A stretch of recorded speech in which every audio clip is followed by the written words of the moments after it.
Welcome to the Strong Parents Podcast with Kim and Riki, supporting children by inspiring parents. Welcome back to episode 2 of the Strong Parents Podcast. Yes, we're very excited to be here. We are, after our first episode last week. So we talked about how we can create a village approach to parenting and how we can reach out to the people around us to create a bit of a support network for our children. Absolutely. And as promised, this week we're going to look at when that becomes a bit of an issue if your child is resistant to that village approach. Yes, and I think the reason that we wanted to do this podcast is because we've seen it so often, and that's why we wanted to put that out there, is that very often we deal with parents coming to us, bringing their children to us who are resisting to the nth degree. So it's not just a case of, oh, mum, I don't really feel like it. It's kicking, screaming, tantrums, and it's a really traumatic experience for both the children and the parents. And so that's why we wanted to bring up and discuss this today and talk about maybe ways that we can navigate it. And I think primarily normalize that for a lot of parents, because a lot of the parents that we speak to feel like they're the only ones going through it, and it's so common. It's happening everywhere. And as Riki said, the screaming, the kicking, the absolute refusal to do anything that the parent's trying to get the child to do, and it's such a difficult situation to go through, and it's emotionally distressing, it can be physically distressing. It's just, I think in all the great, we'll just ignore that. We'll pop that down there. For those that are on the audio, Kim's earring just fell down and fell out. So, and Riki's just having to compose herself. Anyway, we'll get into it. Get back on track. So, over all the years working with families in Standing Strong, seeing the parents in such distress coming in when their child is distressed, and just knowing that's been going on for hours, sometimes weeks, sometimes months beforehand, to the point where the parents finally been able to get them out of the house or into that situation to get them some support. And it's by the time the parent actually gets here, the parent is exhausted, and quite 100%. Often the child will go into class and will be here consoling the parent afterwards, because they just don't know if they've done the right thing. And quite often they've just been absolutely abused by the child, yelled at, screamed at, told how much they hate them. It's the truth. It's what goes on out there, and it's happening all the time, and it's a really difficult thing for parents to go through, and that's why we thought this was such an important topic to cover, because we wanted to be honest about it. It's not as simple as going, my child needs help, here's the help, let's do it. Quite often there's this huge mountain to climb, to get over, to be able to bridge and get your child to the support that they're needing. Absolutely. And I think it's one of the biggest issues that parents face is what to do in those moments when your child is adamant that they do not want to do something. We're in a society now where we listen a lot more to our children on average, where it's actually more acceptable that it's not children are seen and not heard, it's children have a voice now, and we're trying to give them that sense of self-empowerment to speak up about what they do and they don't want to do. So when they're facing something that's probably going to be really good for their personal development, their mental health, their emotional regulation, physical fitness, whatever it might be, and they are adamant they do not want to do it, as a parent, what tips the scale between literally feeling like you're forcing them to do something and giving in and going, okay, no, let's just go home, or let's not do that today? And it's a really difficult decision to make. And what we want to cover here, because once again, and unfortunately, just like our episode 1, there is no right or wrong answer. There is no, yes, you should do it this way, or no, you should do it this way.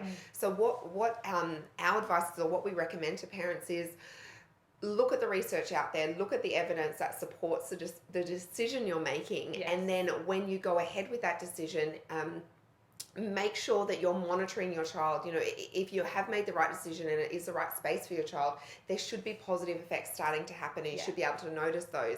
And this is why it is so important for you to have that open communication with your child, so that you can find out what's going on. And quite often that is one of the most difficult things when you're in this sort of crisis mode with your child and you're needing to get them support, that the communication starts to break down and the child's withdrawing and you don't know what's going on. And so it's really important to try and keep those communication lines open so that you can see what's actually going. Is this something that's beneficial to them? Is the situation getting worse? Of course, if you can see that things are getting worse, then it's time to look at something else. And unfortunately, that's the truth of these sorts of situations. the support you get may not be the right fit for your child, and it might be a process of looking at different options or different people to get that support from. And this is why it is, even though you're making that decision and you're stepping up and taking a bit of control of the situation, this is why it is still so important to be able to hear your child and see what they're experiencing and what they're going through. And a lot of the time, depending on different people, different personalities, different children, a lot of the time it can be a case of literally picking your battles. So if you do have a situation or a child that is really, really withdrawing from a lot of different things, actually as the parent there, and actually the person that's having to make those decisions, is thinking, what are the reasons behind why I'm seeking this extracurricular activity or this social activity for them. So lots of the time we feel like, and I can see it happening as parents, like you think, well, I did this as a kid, or I really enjoyed music or dancing or whatever it is, I'd love for them to do that. But if they're really adamant and they don't want to do it, having to think about, okay, so is it, do I weigh up here something like Standing Strong or seeing a counsellor or whatever it might be for their overall personal development versus whatever something else, another activity it might be. It's like sometimes you actually have to choose, because if both of them are going to be an issue, are you best to go with one that's going to have a better overall outcome or could have better overall outcome for your child, and those kind of things too. So really sitting down and actually thinking, what is it that they really need right here at this point in time? If it's dealing with anxiety or bullying, or they're having a really hard time at school or whatever it might be, having to like sort of stagger out the things that you're getting them to do, so to avoid these kind of traumatic experiences happening as often, if that makes sense. So. Yeah, and one of the things that we talk about all the time is in these situations, looking at the long term. What is going to be the best in the long term? What's going to be easier right now, and what's going to potentially be more difficult right now, however, have a better outcome in the long run. Always looking for the aims of the outcomes. And this just brings up for me so much of my own experience as a child, and even now sitting here going, for my poor parents, because I can remember being really difficult in those moments of just being so adamant that I didn't want to go or didn't want to do something. And looking back now, I can see how hard it would have been for my parents. And thanks, guys, because at the time I saw them as just forcing me to do it. And I'm really glad that they did, because otherwise I wouldn't have maybe got an education or whatever it might be. Yeah, I'm thinking exactly the same thing, Riki. There's so many times I can think of where I was so awful to my mum and made it so difficult for her, when in actual fact the things she was doing were exactly what I needed at that time. And I couldn't see far enough forward to realise that was actually really good for me and what I needed. And she could see that. However, because I was very stubborn and one of these children that we're talking about, where we are in quite a distressed state, and make that very well known to our parents, it is such a difficult thing to go through. So we not only have we been in that situation, but we see these situations from the outside all the time with the families that we work with. And as I think well. that's something that I've found parents have told me after, like, as you're supporting them through a situation such as we're talking about, after they've come back, obviously we know them really well, and they've said, one of the things that helped them was to the strength or the validation or the faith in what they know. So Kim, what you just said is, children generally they've got a really good sense of their own inner value system and their own what they want to do and what they don't want to do. And I love that we're giving our children a voice more and more as the generations go on. But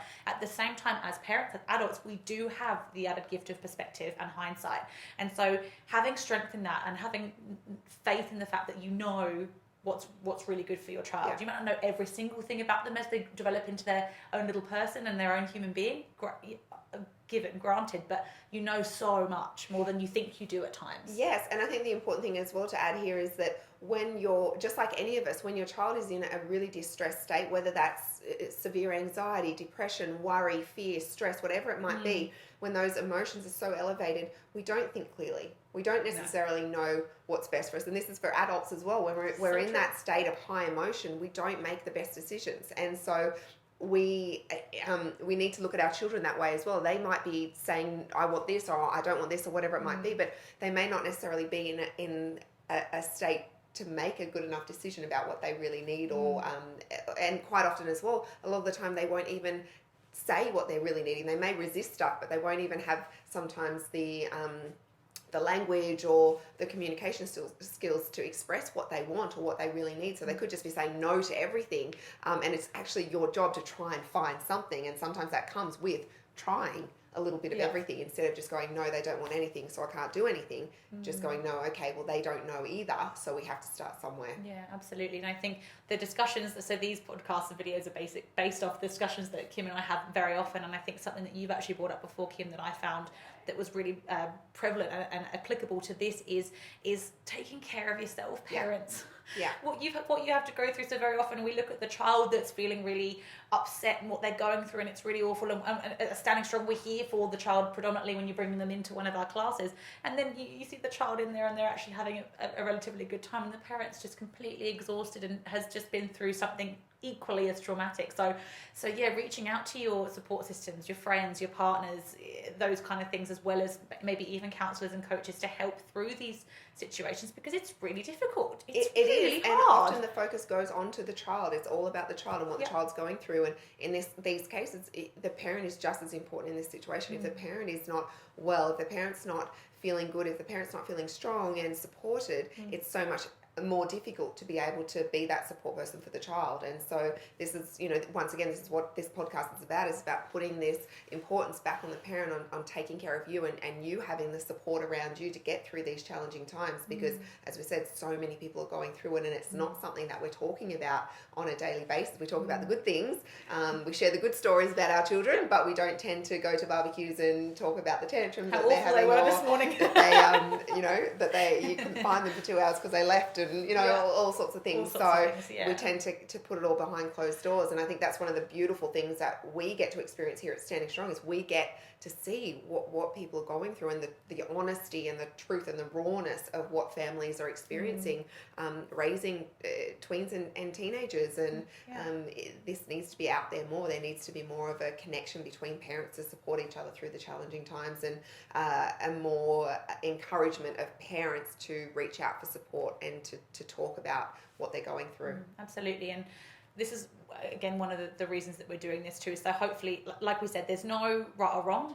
What works for you individually as a family, for one family, is not going to work for the next. And as we said in the last podcast, your children can change day to day, week to week. So we hope that this has provided some semblance of validation. Hopefully there's people out there breathing a sigh of relief and going, oh God, I'm not the only one that feels this way. And that some of the ways to try and navigate through it that we've suggested here today might be things that you guys can try. And we love the interaction that we received from the first podcast and the feedback too, so please do comment if you can, whatever platform you're using, and let us know where you're listening from, and if you tried any of those things, and any other suggestions you might have. This is sort of trying to get that community tribal approach to raising your kids, so yeah, do keep in contact with us. And next week we're going to be talking about this topic in a little bit more detail, which in relation to anxiety and stress and worry, because this is the biggest topic that we get questions about, the biggest topic that we support families with, so it's something we want to dive straight into. We may need to have a few episodes on anxiety and stress,